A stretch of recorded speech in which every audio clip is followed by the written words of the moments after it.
Today I'm going to try to draw this waterfall in Brecon Beacons National Park in Wales. And how am I going to do that? I don't know.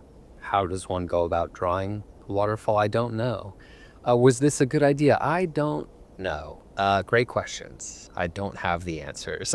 This one was kind of a shot in the dark for me, but as I've been saying, I really wanted to get into nature and try something different. So here we are. Will I make it look nice? I sure hope so. Let's find out. First of all, as you can see, I'm getting started with the contextual elements of the scene. I started with the trees at the top, and I figured I'd just work my way down until I needed to consider the water, which was almost definitely going to be the hardest part. Also, because this reference is so textural, I opted for a thicker pen so I could fill in these darker areas with a bit more ease.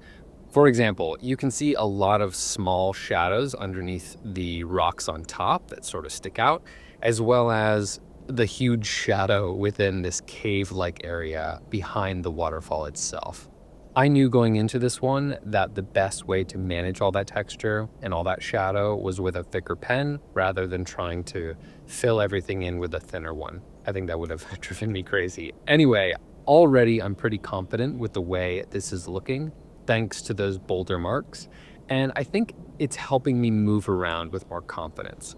You can see, or I hope you can see, how casual this one is feeling compared to a lot of other recent drawings. The texture seems to be going in seamlessly at this stage, so yeah, a lot of that is thanks to this pen.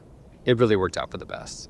As for this specific reference and why I chose a waterfall of all things, it came down to a few things. First, as usual, I just found it beautiful. That's always going to be the starting point for me, and this is just what caught my eye today. Second, as mentioned in the past, having somewhere to sit is obviously crucial.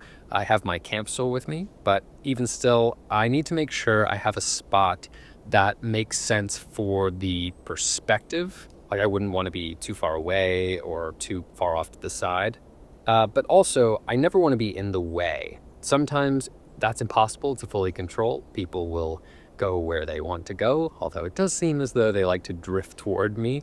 But regardless, the more I can keep myself off of the natural pathways tucked into my own corner, the better.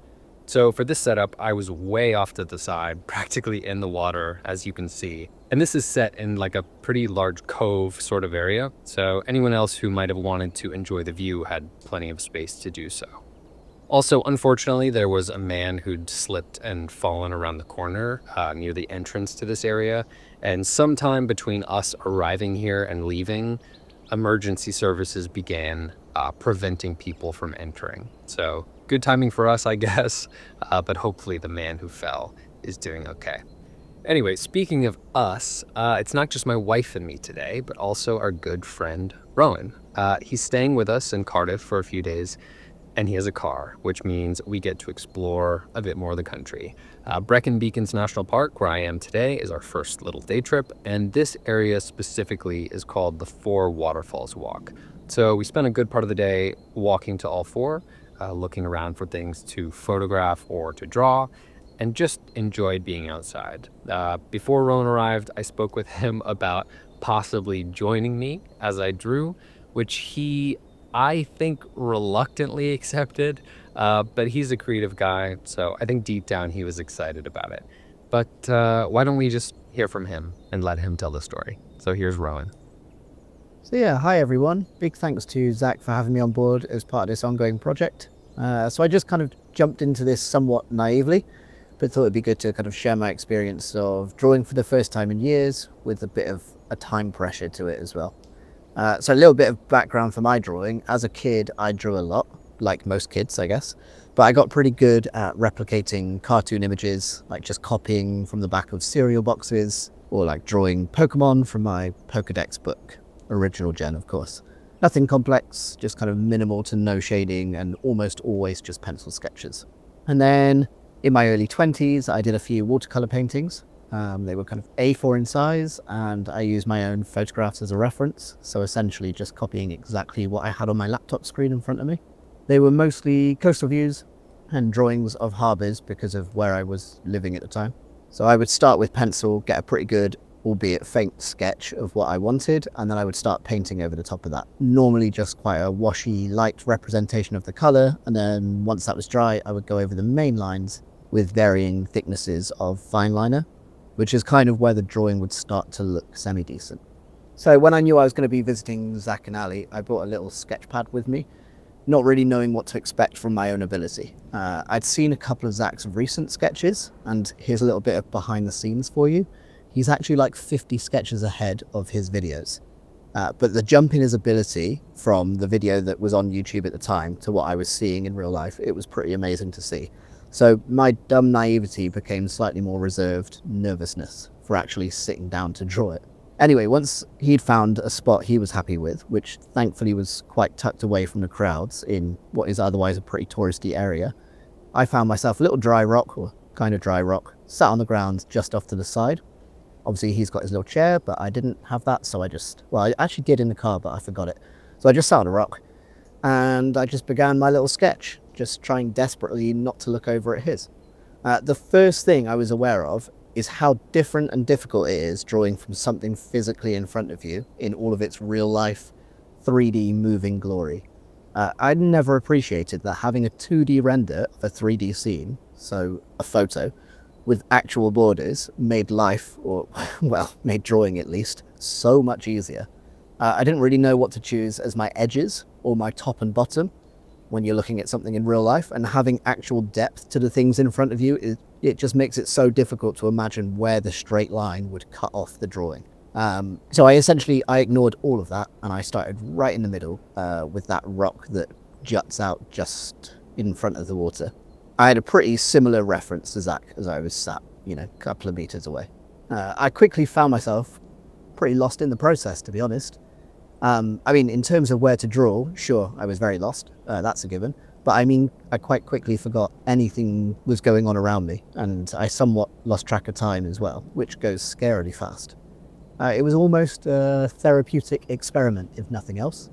I wouldn't say it was super relaxing, but it does really focus your mind on just the paper in front of you and the thing you occasionally look up at for visual reference. You almost forget you have a life outside of that moment.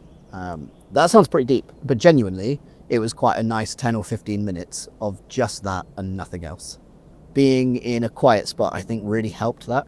I think had I been on the side of a busy street or, in a cafe or something like that, I might have a very different opinion. So how did the actual drawing go? Well, badly, of course. Yeah, really badly. I decided I would basically draw for the same amount of time as Zach, which, as I mentioned before, gave me a little bit of time pressure. I'd planned to do a pencil sketch and then add fine liner over the top, kind of like I used to do, which I ended up doing once we got back home. So why didn't I just start with the fine liner? What's the point in the pencil sketch? Basically because I've got zero confidence in my ability, and I wanted the option to basically erase the entire thing if it was all going to shit.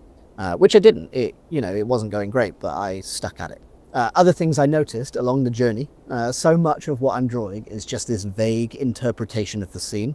Like, how are you meant to draw the detail of every rock in the wall, or every leaf or vine amongst the foliage, or the dappled light, or anything like that? So a lot of it just became this kind of sketchy nonsense in an attempt to try and make sense of what I was actually seeing. Also, water. What's that all about? It's just impossible. But ultimately, I realized afterwards, it didn't really matter what the drawing came out like. And obviously, if I was doing it every day like Zach, I'd like to think I'd see some improvement, and then it would definitely be about the drawing. But with hindsight, it was just a fun practice and a great brain distraction. It's also a great way to really remember or take in a moment. Again, sounds kind of deep, but we could have quickly looked at the waterfall with everyone else looking at the waterfall. I'd have probably taken a crap photo on my phone, which I'd no doubt delete a few weeks later in yet another phone declutter, and then move on with the walk. And I probably wouldn't have much memory of that specific area. It would have just kind of blurred into the whole experience of that day. So anyway, in summary, crap drawing, but great thing to do, and I would definitely recommend it if you get a spare 15 minutes. Just go into it without fear of what the drawing might end up looking like, because ultimately, unless you're doing this all the time, that's not what it's about, at least not for me. Wow, what a guy. He joined me on every drawing I did this week, which was a lot of fun. But importantly, it took away some of the pressure of sitting down to make these. I've gotten used to the routine that my wife and I have, but doing all of this around other people, especially if it's taking up their time and affecting their enjoyment of the day, like if family visits, it's not something I'm comfortable with or really have any desire to do. Luckily, Rowan has been a good friend for a number of years, so I knew he wouldn't mind, and including him in the process in particular released me from any feelings of guilt or whatever, and I think we both had a lot of fun with it. Anyway, thanks to Rowan for sending in his thoughts along with a photo of his drawing, which I'll show after mine at the end, so stay tuned. So at this point of the drawing, I was feeling pretty confident.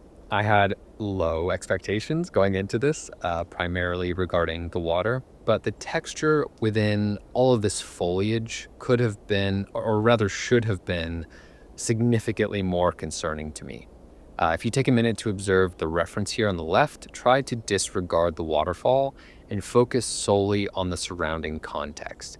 To me, the trees stand out as anchors, but aside from those, it's incredibly difficult to comprehend, and the things in frame have this way of blending together that makes differentiating individual shapes pretty confusing.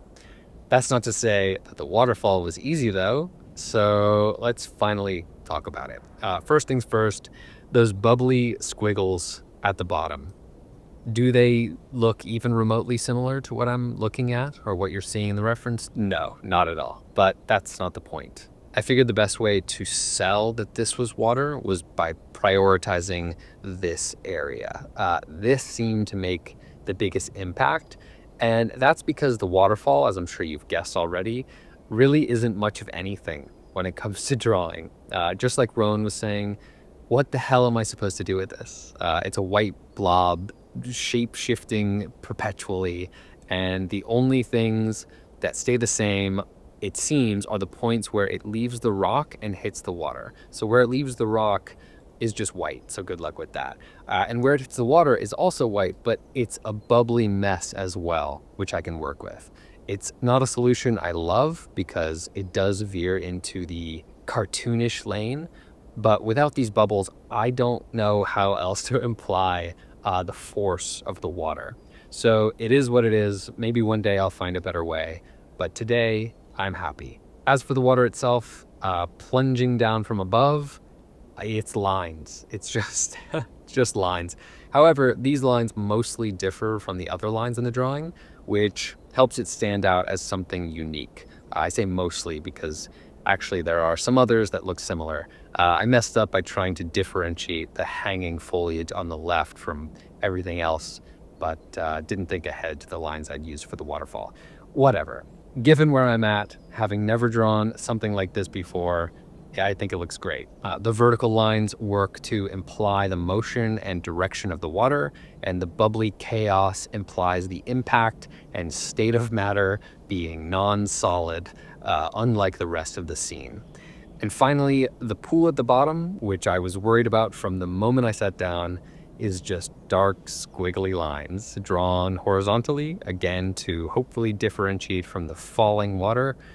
And it starts where the white water ends. It's also dissimilar enough to the rocks that I think it looks unique, but does it look like rippling water? I don't know, probably not, but I gave it my best shot. Awesome. Candidly, I love this, actually. This is substantially better than I expected it to be, which is probably the best metric I have for success right now.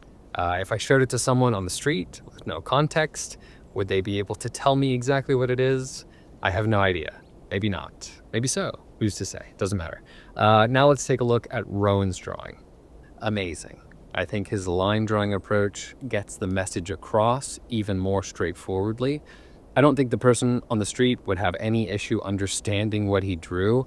And for his first time drawing from life, I'm jealous. So what do you think? Let me know in the comments. And hey, subscribe to the channel while you're down there. I appreciate you for taking the time to watch this one, and I'll see you tomorrow. Thanks.